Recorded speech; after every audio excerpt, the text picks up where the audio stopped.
Magandang hapon po. Nandito po tayo ngayon sa Purokdos. Ito ho yung lugar na kung saan ay pinroyekto ang karsada noong 2023. Pero ito ho hanggang ngayon ay hindi natapos. Hindi ho natin alam na kung bakit ito kakapraso na lamang po yung natitirang bahagi na dapat ay tatapusin nila, pero iniwang nakatiwangwang pa rin hanggang sa ngayon. So kung nakikita nyo po itong bahaging ito ng kalsadang ito, yan po hanggang dyan lang sana yan. Yan. So ito yung sitwasyon ng karsada ngayon dito sa Purokdos ng Pintong Bukawi.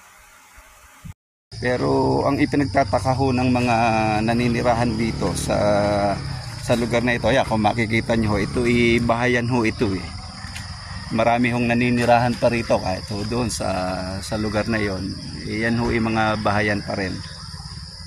Ang pinagtataka lang ho nila rito kung bakit ito hindi na tinapos. At ang project ho na ito ay halos wala pang 500 meters. Hindi pa ho umabot ng 500 meters ito. Ayan. So yan ho, yung karsadang yan, na kapag ho talagang maulan, sobrang putik.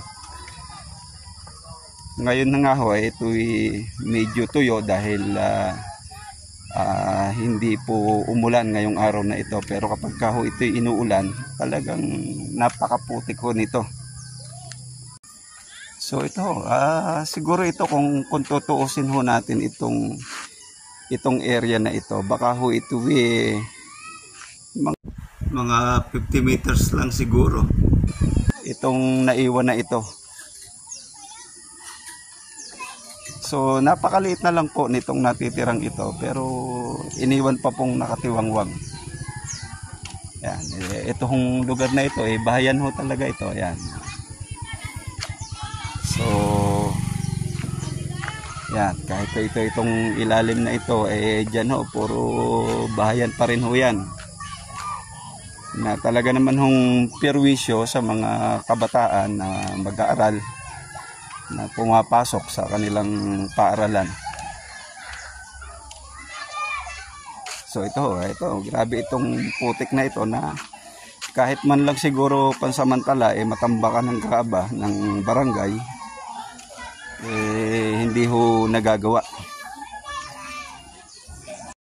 So kung inyo pong napapansin, ito po yung sementado na dulong bahagi ng proyektong nagkakahalaga ng kulang-kulang 5 milyong piso. Ito lang ho yan, at ito, kung yan ay papunta doon sa kabilang yon, ito siguro mga 300 meters lang or less than.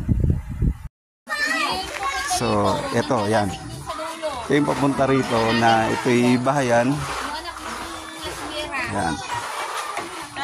So ito, kahit ho dito, itong mga bahayan ho ito. So pinagtataka natin dito, kakapraso na itong naiwang ito, pero iniwang pa rin talaga nila na nakatiwangwang. At sa ngayon ay nagpuputik, at talaga pong perwisyo ito sa mga naninirahan dito. Yan. So ayan, ayun ho, yung nasa likod kong bahagi na yon, likurang bahagi na yan ho yung dulo ng project na ito, na nagkakahalaga ng 5 milyon. At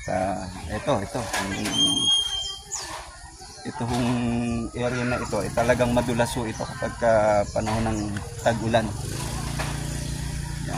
So yan, yung papunta ho doon na halos yan po ay nasa 50 meters lang,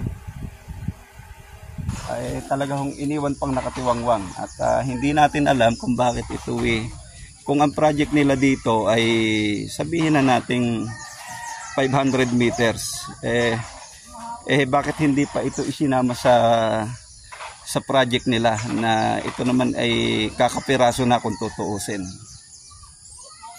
So yan ho ang inirereklamo at hinihiling din ng mga naninirahan dito sa lugar na ito, na ito sana may ayos din at malaman natin kung bakit ito hindi nakasama doon sa project na 5 milyon na taong 2023 pa ito tinrabaho. Pero hanggang ngayon po talagang nananatiling maputik itong lugar na ito. At hindi ho napapansin kahit ng barangay, pinapabayaan ho kahit sana tambakan ito pansamantala. Pero ang tanong natin, hindi ba ito kasama doon sa budget na 5 milyon para ipagawa sana itong road project na ito noong taong 2023? So yan. So sayang po kung talagang ito kasama sa project, siguro dapat may managot dahil halagang 5 milyon, kulang-kulang 5 milyon. Wala pa hong 500 meters yun mula ho doon sa bungad na ginawa nila. So this is where the budget goes. Pera po to ng mamamayan. So ito hanggang dito po yan. Ayan po, dead end na po yung dulo na yan. So ito yung dulo na ng karsada na ito. Ayan. Ito na yung pinakadulo niya. So ito yung pinakadulo niya at ito ay boundary na ito ng Araneta property. At ito naman yung pababa ng forest land. So kahit man lang sana hanggang dito, dapat nakasama na ito doon sa 5 milyon na budget noong 2023 at hanggang ngayon ito iniwang nakatiwangwang.